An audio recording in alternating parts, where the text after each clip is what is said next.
네, 정치 여담 장해찬 국민의힘 청년 최고위원, 박성민 전 더불어민주당 최고위원, 또 SBS 정화석 논설위원과 함께하겠습니다. 세 분 어서 오십시오. 네, 오늘 정치 여담 첫 소식은 오늘 발표된 한국갤럽의 여론조사 먼저 살펴보겠습니다.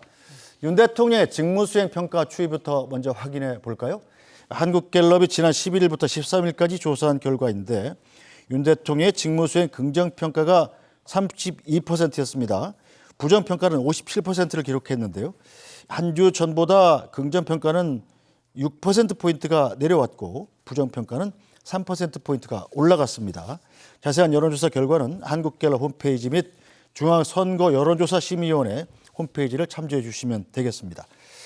자, 이어서 직무수행 긍정과 부정평가의 이유도 살펴보겠습니다. 긍정평가 이유로는 외교가 32%로 가장 높게 언급된 반면에 이 부정평가의 이유로는 후쿠시마 오염수 문제가 가장 많았습니다. 지역별로도 보겠습니다. 자, 지역별 지지율에서는 보수층의 텃밭으로 불리는 부산, 울산, 경남의 변화가 눈에 띄는데요. 부울경에서 긍정률이 전주 대비 11%가 빠졌습니다. 자, 먼저 정화석 논설위원께 설명을 좀 부탁드릴까요? 윤 대통령 직무수행 평가가 6%포인트가 빠졌는데 이게 주간 낙폭으로는 최대치라고요? 올해 들어서는 가장 많이 빠진, 그러니까 일주일 단위로요. 네. 가장 많이 빠진 낙폭이라고 하고요. 그 1년 전에, 그러니까 2022년 6월 마지막 주에서 7월 첫째 주 사이에 한번 그 6%포인트가 빠진 적이 있는데 이때는 언제였냐면은 시청자 여러분도 기억하시겠지만 박순애 교육부 장관 인사 논란이 있었고 그다음에 보건복지부 장관 후보자 김승희 후보자도 그때 사퇴하고 그런 그 인사를 둘러싼 잡음이 있었죠. 이때 내려갔고요. 그만큼의 낙폭이 이번에 보여진 거라고 보면 되겠습니다. 네, 자, 장해찬 최고위원, 일주일 사이 6% 빠졌다는 건 약간 좀 이례적인 일인데 여당으로서 좀 아픈 대목이 아닐까 싶네요. 네, 그리고 특히 제가 이제 부산 출신 아니겠습니까? 부울경 지지율의 하락이 이번 지지율 하락의 근본적인 원인이었다는 점에서 아무래도 조사 기관이 밝힌 것처럼 후쿠시마 오염 처리수를 둘러싼 공방, 그리고 그로시 사무총장이 한국에 방문을 했지만 일본의 후쿠시마 오염 처리수 방류가 점점 눈앞으로 다가오는 분위기가 이 바다와 밀접한 부울경 주민들에게 영향을 많이 끼치게 된 것 같습니다. 한 가지 눈여겨볼 부분은 대통령 국정 지지율 하락에도 불구하고 정당 지지율에는 변동이 없었다는 점이고요. 네. 그리고 국민의힘의 정당 지지율을 지역별로 분석해보면 지난주와 다르게 부울경에서는 정당 지지율도 좀 떨어졌지만 수도권과 서울, 충청에서는 오히려 국민의힘 정당 지지율이 전주 대비 좀 올라섰거든요. 그러니까 지금 중요한 과제는 오염수 처리 이 방류를 앞두고 얼마나 과학적이고 객관적인 근거로 국민들을 잘 안심시키느냐. 네. 특히 바다와 인접한 부울경 주민들, 우리 수산업자들, 어민들을 잘 설명하고 문제가 없을 거라는 확신을 정부가 주느냐인 것 같습니다. 근데 이번에 나토에서 아시는 것처럼 윤석열 대통령이 기시다 총리에게 이 한국 전문가가 검증 과정에 참여하는 것과 후속 조치 참여까지를 담보하죠. 실시간 모니터링 이 자료를 제공받는 것, 그리고 만에 하나라도 뭔가 문제가 검출되면 즉각 방류 중단하는 것 요청을 했는데요. 제가 알고 있고 파악하는 바로는 우리 측 정부의 요청에 대해서 일본이 대부분 다 받아들이는 상황이라고 알고 있습니다. 실무 협의를 거쳐서 일본 측에서 한국의 요청을 받아들인다는 발표가 나오고 우리 전문가들이 IAEA와 함께 이 검출 과정에 계속 참여할 수 있는 것들이 보장이 된다면 그래도 조금씩은 또 안심하시지 않을까 싶고요. EU에서는 아예 그 후쿠시마산 이 식품에 대한 수입 규제를 해제해버렸죠. 그 깐깐한 유럽에서 과학적으로 문제가 없다는 판단을 내린 것. 또 다른 국제사회, 미국이나 G7, 호주와 뉴질랜드가 IAEA 보고서를 신뢰한다는 입장을 밝힌 것 등등 이 워낙 가짜뉴스 공세가 심하긴 하지만 차근차근 이런 과학에 근거한 또 국제사회와 함께 공조한 대응 등을 보여드리면서 다시금 이 걱정과 불안을 해소시켜드리기 위해 최선을 다하는 수밖에 없는 것 같습니다. 네, 알겠습니다. 자, 박성민 전 최고위원께서는 어떻게 보십니까? 정부 여당의 지지율은 되게 한꺼번에 같은 방향으로 움직이는데 지금도 봤지만 국민의힘 지지율은 그대로인데 대통령 지지율만 큰 폭으로 빠졌단 말이에요. 원인이 뭐라고 보시나요? 뭐 일단 지금 정당 지지율 자체가 여나 야나 그렇게 높은 상황이 아니고요. 무당층의 비율이 상당한 상황입니다. 그렇다 보니 아무래도 뭐 어느 쪽에도 마음을 주지 못하고 있는 국민들의 흐름이 유지가 되고 있는 것이고, 근데 그것과 별개로 이제 윤석열 정부의 그 지지율이 떨어지는 것은 이번에 오염수 방류에 있어서의 대처가 잘못됐다고 평가하시는 분들이 더 많은 것이죠. 저는 불안과 불만 이 두 가지가 표출된 상황이다라고 보여지는데, 첫 번째는 이제 불안이죠. 국민들이 보셨을 때에는 이제 바다가 사실상 뭐 일본에만 있는 것이 아니라 다 공유하고 있는 영역이잖아요.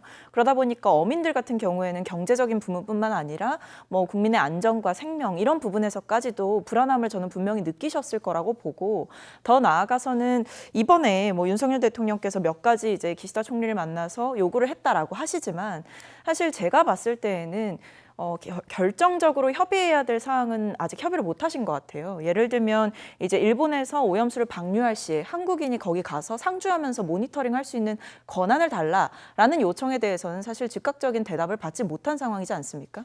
근데 이게 제일 중요한 거라고 보거든요. 왜냐하면 그 말씀하신 것처럼 오염수의 기준치가 넘었을 때 방류를 중단한다는 것은 사실 우리나라에서 굳이 요청하지 않아도 일본 역시도 자국민들의 여론이나 안전을 걱정하기 때문에 저희가 굳이 요청하지 않아도 그 부분은 당연히 중단돼야 마땅한 일입니다. 그러니까 사실은 하나만한 제안을 했다라고 보여지고, 좀 결정적인 답을 듣고 와야 될 부분에 있어서는 오히려 답을 듣고 오지 못한 상황이기 때문에 국민들이 보셨을 때는 이런 정부의 태도가 너무나 미온적이다라고 판단하실 수 있을 것 같습니다. 네, 장혜찬 최고위원께서는 어떻게 보십니까? 결과만 놓고 보면 뭐 팩트와 상관없이 후쿠시마 오염수가 얼마큼 해롭냐 아니냐에 상관없이 야당의 오염수 공세에 여당이 제대로 대응하지 못한 것 아니냐, 이런 분석이 나올 만도 하죠. 근데 저는 그렇게 치기에는 국민의힘 정당 지지율이 고정돼 있고 민주당 지지율도 상승하지 않았다는 점에서 이것은 여야의 공방에 대한 평가라기보다는 기본적으로 우리 국민들께서, 또 제가 아까 말씀드린 바다와 인접한 부울경 주민들께서 오염수 방류 자체가 싫은 거죠. 저도 마찬가지입니다. 이걸 좋아할 사람이 누가 있겠습니까? 그런데 전임 정부의 고위공직자나 장관들도 말한 것처럼 국제기구의 검증을 통과한 상태에서는 그 나라의 주권에 해당되는 부분이기 때문에 네. 우리가 어쩔 수 없이 최대한의 안전을 요구하는 방향으로 전략을 삼을 수밖에 없다라는 점을 거듭 말씀드리는 것이고요. 아마도 이번에 EU의 여러 조치라든가 또는 미국이나 G7, 또 이 바다에 영향을 많이 받는 호주나 뉴질랜드 등의 발표 이후에 기시다 총리가 후속 대책에 대해서도 한국과 주변 국가들의 요구를 받아들이겠다라는 답을 할 걸로 저는 봅니다. 그러면 후쿠시마에 설치되는 IAEA의 이 검증 사무실에 우리 전문가들도 수시로 가게 될 거예요. 이 부분에 대해서는 저는 자신감을 가지고 있고요. 그 이유 만약 언제가 될지 모르지만 여름에 방류를 한다고 치면 방류 즉시 후쿠시마 바닷가로 여러 언론과 환경단체들이 달려가서 그 물 떠서 방사능 측정해보지 않겠습니까?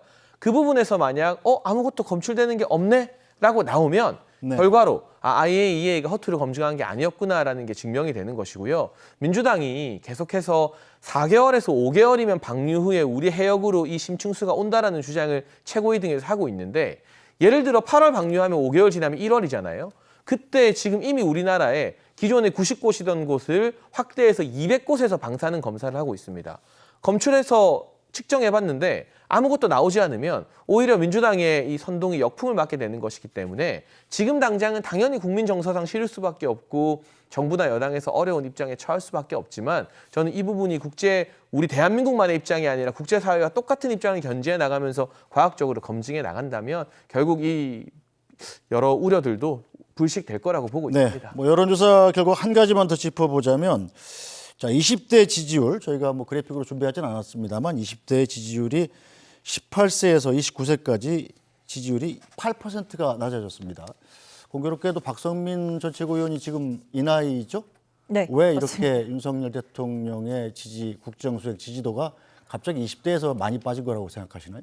잘 못하니까 빠지는 거라고 생각을 하고요. 왜냐하면 이제 20대들도 똑같은 기준으로 판단을 하는 겁니다.